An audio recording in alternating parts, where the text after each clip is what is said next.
In Mission Control, a 26-year-old engineer named Steve Bales stared at a screen that would decide whether Apollo 11 became history or wreckage.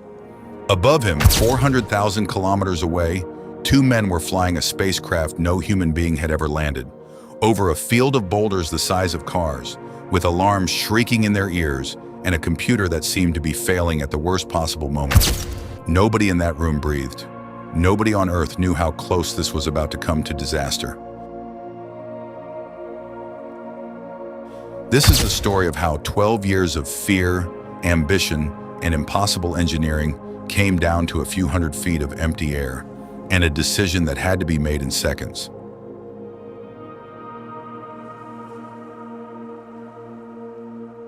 It began with a sound.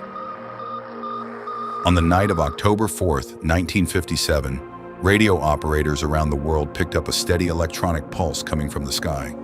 It was Sputnik, a Soviet satellite no larger than a beach ball, and it was the first man-made object to orbit the Earth. Americans stepped outside to watch it cross the night sky, a small point of light moving where nothing man-made had ever moved before. The satellite itself did almost nothing. It transmitted a signal and little else. But the message it sent to Washington was unmistakable. The Soviet Union had a rocket powerful enough to put something into orbit, and if it could do that, it could put a warhead anywhere on the planet. Sputnik did not start a technology race. It started a fear. That fear deepened on April 12, 1961, when a 27-year-old Soviet pilot named Yuri Gagarin climbed into a spacecraft called Vostok 1 and became the first human being to leave the Earth's atmosphere. He orbited the planet once, landed safely, and became an instant global icon. The United States, meanwhile, had not yet even managed to put an astronaut into orbit.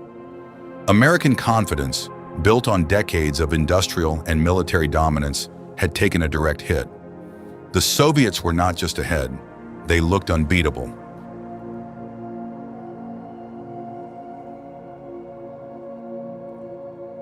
Six weeks later, a newly elected president stood before a joint session of Congress and made a promise that, on paper, sounded almost reckless.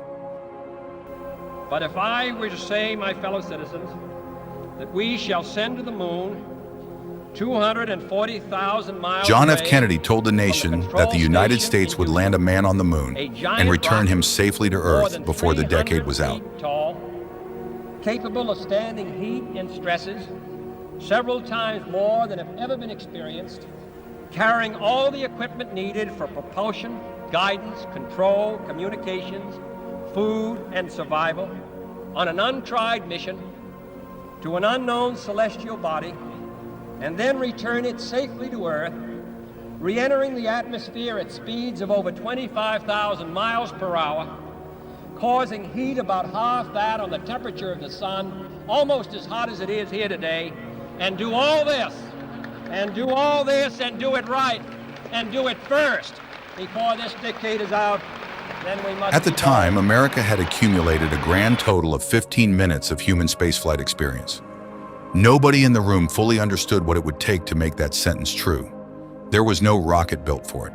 There was no spacecraft designed for it. There was no plan for how astronauts would even land on another world and take off again. Kennedy had set a deadline for a technology that did not yet exist. Inside NASA, the reaction was closer to alarm than celebration.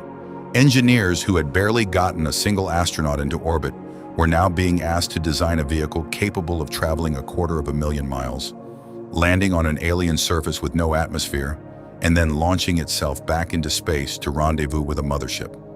Kennedy later put the challenge into words that have outlived nearly everything else he said in office, telling a crowd at Rice University in September of 1962 that the nation chose to go to the moon not because it was easy, but because it was hard, because that goal would organize and measure the best of American energy and skill. We choose to go to the moon in this decade and do the other things, not because they are easy, but because they are hard. It was a beautiful sentence. It was also, at that moment, closer to a hope than a plan.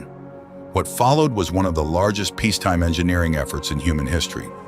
At its peak, the Apollo program employed around 400,000 people, spread across NASA centers, universities, and private contractors in every corner of the country. Most of them never touched a rocket. They were seamstresses stitching spacesuits by hand out of dozens of layers of fabric that had to be flexible enough to move in and tough enough to survive a vacuum. They were mathematicians calculating trajectories with slide rules and early computers that had less processing power than a modern calculator. They were machinists in Alabama and California, welding components with tolerances measured in fractions of a millimeter, knowing that a single flawed weld could end 3 lives in an instant. At the center of it all stood the machine that would carry astronauts off the planet, the Saturn V. It remains to this day the most powerful rocket ever successfully flown. Standing over 110 meters tall, taller than the Statue of Liberty, it generated about 3.5 million kilograms of thrust at liftoff, enough to lift the equivalent of dozens of loaded jumbo jets straight off the ground. It was designed under the direction of Wernher von Braun, a rocket engineer who had spent the war years developing weapons for Germany before turning his expertise toward putting humans into space. The Saturn V had 3 stages, each one burning out and falling away once its fuel was spent, shedding weight so the remaining stages could push the spacecraft faster and farther. Riding atop that rocket was a spacecraft built in 2 very different pieces. The first was the command module, a cone-shaped capsule about the size of a small car's interior, where all 3 astronauts would live during the journey to the moon and back.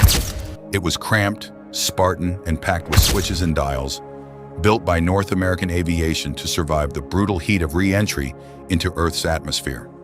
The second piece was the lunar module, a spidery, ungainly vehicle built by Grumman that looked nothing like the sleek spacecraft of science fiction. It was never meant to fly in an atmosphere. It was designed for one job only: to carry 2 astronauts down to the lunar surface and then lift them back off it. On the ground in Houston, a room known as Mission Control housed the men who would monitor every heartbeat of the mission in real time. It was run under the leadership of figures like Christopher Kraft and Gene Kranz, who had built an entire culture around one idea: prepare for failure so thoroughly that failure becomes survivable. Controllers trained for disasters that might never happen, running simulation after simulation of computer failures, engine problems, and life-threatening emergencies, so that if something did go wrong for real, they would already know what to do. Nobody could have known exactly how important that training would become. By the summer of 1969, the pieces were finally in place.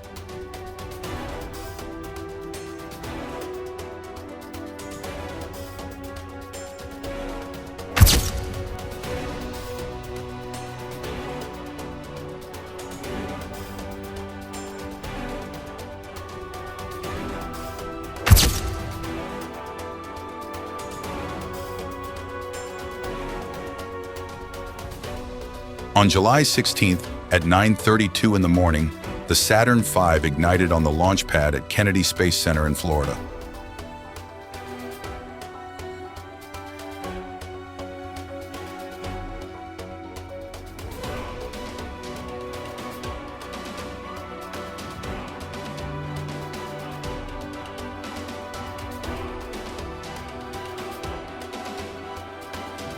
A million people had gathered along the coast to watch. The ground itself shook under the force of the engines. Inside the command module, sitting atop that controlled explosion, were 3 astronauts. Neil Armstrong, the mission commander, a quiet and famously unflappable test pilot. Buzz Aldrin, the lunar module pilot, a fighter pilot with a doctorate in astronautics. And Michael Collins, the command module pilot, who would orbit the moon alone while the other 2 descended to the surface.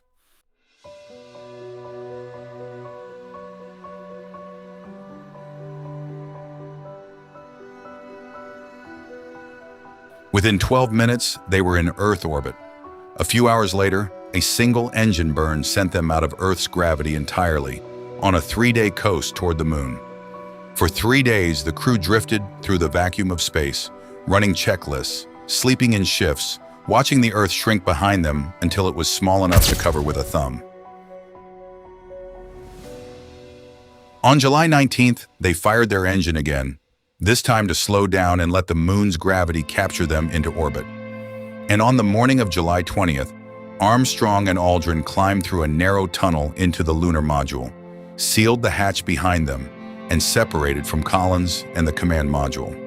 Collins watched them go, alone now in lunar orbit, farther from another human being than anyone in history had ever been. The two men in the lunar module, which they had named Eagle, began their descent toward the surface. It went wrong almost immediately in a way nobody had trained for. As Eagle's computer guided the descent, it suddenly triggered an alarm. 1202, then again.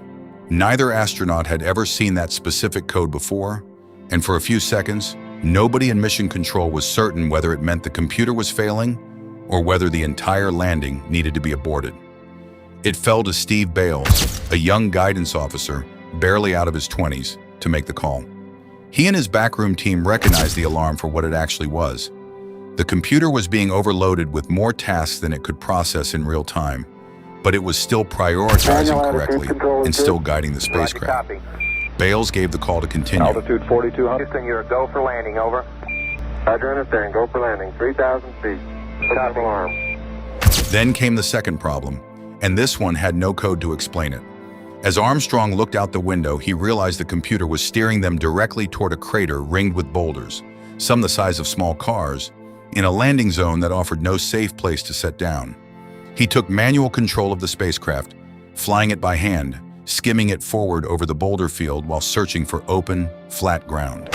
Every second of searching burned fuel they did not have to spare. In mission control, the controller began calling out fuel levels as the reserve dropped toward empty. 4.5 down, 5.5 down. 60 seconds. At 60 seconds of fuel remaining, then 30, the room went nearly silent. Nobody spoke unless it was necessary. There was nothing left to do but watch and wait for two men to either find ground or run out of options. 40 feet down, 2.5. Picking up some dust. 4 forward. 4 forward, drift into the right. With roughly 25 seconds of fuel left, Armstrong found a clear patch and set Eagle down. Aldrin read out the descent numbers as the ground came up beneath them. We copy you down, Eagle. And then over the radio came 4 words that ended the tension of an entire decade. Tranquility Base here. The Eagle has landed. In mission control, men who had spent years preparing for this exact moment allowed themselves finally to breathe. 6.5 hours later at 2:56 Coordinated Universal Time on July 21st, Armstrong climbed down the ladder of the lunar module and became the first human being to set foot on another world. His words, watched live by an estimated 600 million people, were simple. That's one small step for man, one giant leap for mankind. 19 minutes later, Aldrin joined him on the surface, describing the view in 3 words that have stayed with history for a different reason entirely: magnificent desolation. Together, the two men spent about 2.5 hours outside the spacecraft. They planted an American flag using a horizontal rod because there was no wind to make it hang naturally. They set up scientific instruments, including a seismometer to measure moonquakes and a laser reflector that scientists on Earth still use today to measure the exact distance to the moon. They collected rock and soil samples from the surface, ultimately bringing home 21.55 kilograms of lunar material, the first physical evidence of another world that scientists could study directly. Every sample and every measurement was a piece of a puzzle about the moon's origin and history that no telescope could ever have solved. Then they had to leave. The ascent stage of Eagle fired its engine and lifted off the surface, using the descent stage as its launch platform. Armstrong and Aldrin rejoined Collins in lunar orbit, and on July 24th, after 8 days in space, their command module splashed down safely in the Pacific Ocean, where the crew of the USS Hornet was waiting to recover them. What they brought back was more than rock and film. Apollo 11 proved that a nation could organize hundreds of thousands of people around a single, almost unreasonable goal and actually achieve it. The technologies developed for the program, in computing, in materials science, in telecommunications, in medicine, rippled outward into ordinary life for decades afterward. But the deeper change was harder to measure. For the first time, human beings had left their own planet, stood somewhere else, and looked back.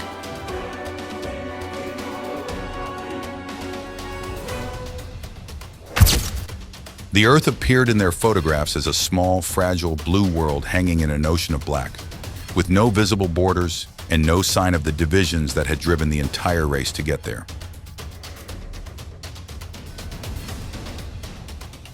12 men would eventually walk on the moon. No human being has done so since 1972. Apollo 11 remains the only moment in history when our species stood on ground that did not belong to Earth. That's one small step for man, one giant leap for mankind.